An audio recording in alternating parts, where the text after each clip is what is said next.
Gusto ko pong kumustahin sa inyo si Senator Bato de la Rosa. Ah, balita ninyo, nasan po ba itong si Bato? Ang impormasyon natin ay nasa Davao siya. Ah, 'Yun yung ano niya, eh, Hanggang ngayon? ah, oo, 'yun yung kanyang place of, refuge. So, eto na ngayon ang dilema niya, eh. Ang dilema ni Bato is, meron bang warrant o wala? Kung merong warrant, eh, di magtatago siya, 'di ba? Kung walang warrant, eh, puwede siyang ma-expel sa Senado. Kasi kung walang warrant, eh, ba't ka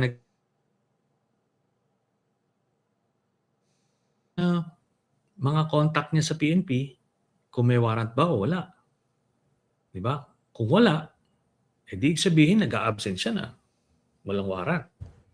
So, 'yan. Sa sa pagtingin niyo po ba, meron ba dapat ikatakot si Bato de la Rosa dito sa ICC warrant di umano? Supposed to be nga wala, eh. Kasi Ba't kung siya natatakot talagang kung wala naman pala? 'yun na nga, eh, kasi lumalabas na talagang takot, 'di ba? Na kailangan kaya lang pala matatapang itong mga 'to dahil nasa poder sila na kaya nilang napapalibutan sila ng mga nauutusan nilang pumatay ng mga tao, pero pagka wala ng gano'n, eh, 'yun lumalabas yung tunay na pagkatao. Kasi hindi naman niya sasabihin na, unjustly accused siya or, persecuted siya kasi saksing buhay tayong lahat. Nakita natin yung mga ginawa nung panahon niya. Tapos siya mismo yung author nung Oplan Double Barrel, eh. Mm. Black and white yun. Nakalagay doon, reference verbal directive of Duterte, 'di ba? To neutralize yung mga drug addicts. Maliwanag yung Pa- ebidensya. Oo. Pag ganyan kasi sir, ang iniisip ko, kung ako si Bato, parang ano kayong tumatakbo sa isip ko? Kung wala man palang warrant, pero baka meron, parang messed up yung isip ko, hindi ba? Hanggang kailan ako magtatago? Parang nakakabaliw ba? Pagtapa ko ba lang paglabas ng bahay, meron ba dadampot sa akin? Or baka naman walang warrant. Di ba yung the uncertainty might Mm. drive him uh, somewhere he doesn't Oo. want to be. Yes, and ito 'yan, tumatakbo yung metro niya sa Senado, kasi talagang pa-file-lan namin ito ng ethics case na pagka hindi siya nagpapapasok, puwede siyang i-expel. Sabihin na nating initially suspend, pero how long can he keep this up? By next year, gano'n, 'di ba?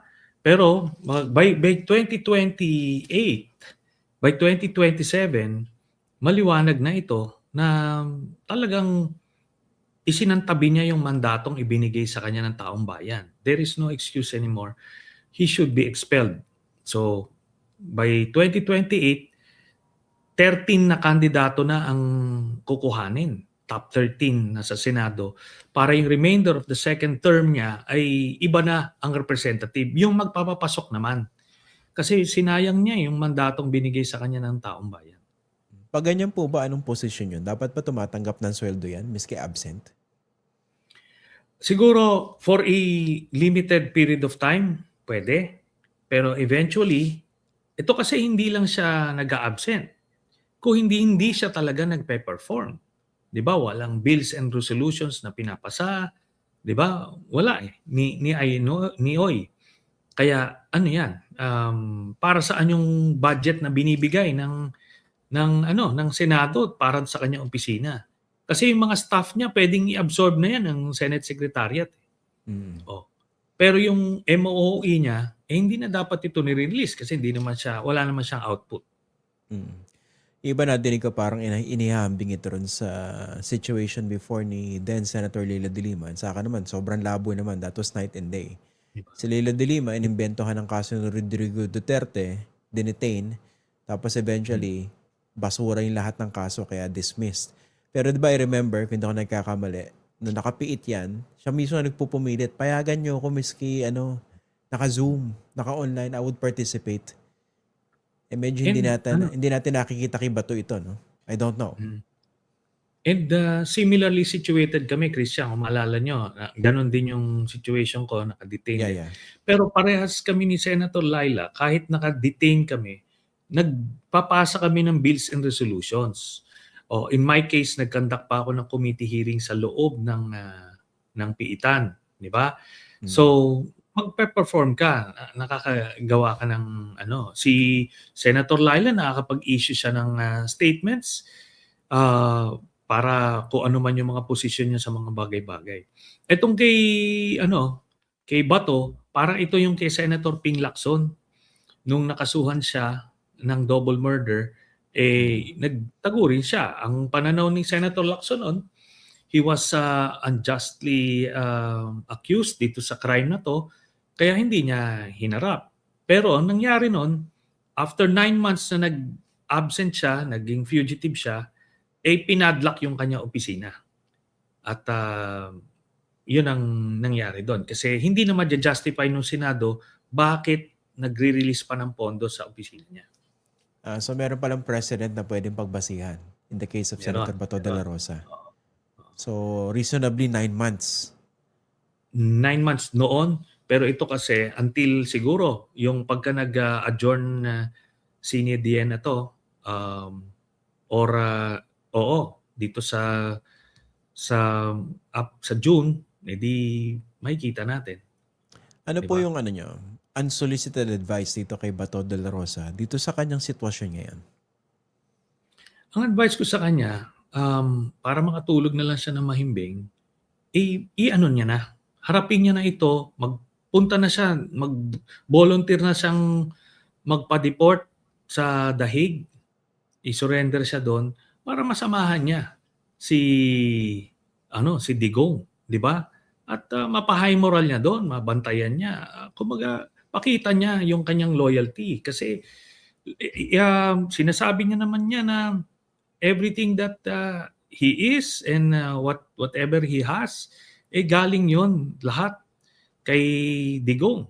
Di ibigay niya, di ba? Ibigay niya yung, pakita niya yung loyalty niya. I-reciprocate niya yung mga grasyang natanggap niya na yun. At mas madali pang makatulog. I tell you, mas mahirap makatulog ng isang fugitive. Yeah. Okay, ito lastly. Sa pagbasa ninyo, sino pa yung mga ilang sa tingin niya yung ipa-aaresto ng ICC? Kaugnay dito sa drug war.